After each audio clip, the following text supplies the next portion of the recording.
Leo Buscaglia once said, your talent is God's gift to you, and what you do with it is your gift back to God.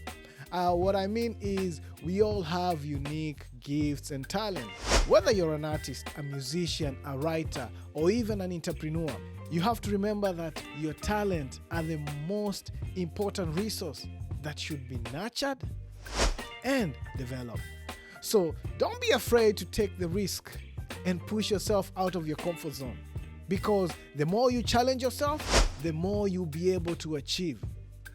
Always remember, your talent are your gift, and it's up to you to make the most of them. Alright? Never stop learning, never stop growing. Maximize your potential and use your gift to the fullest. Alright? Peace and blessing. It's Motivation Friday.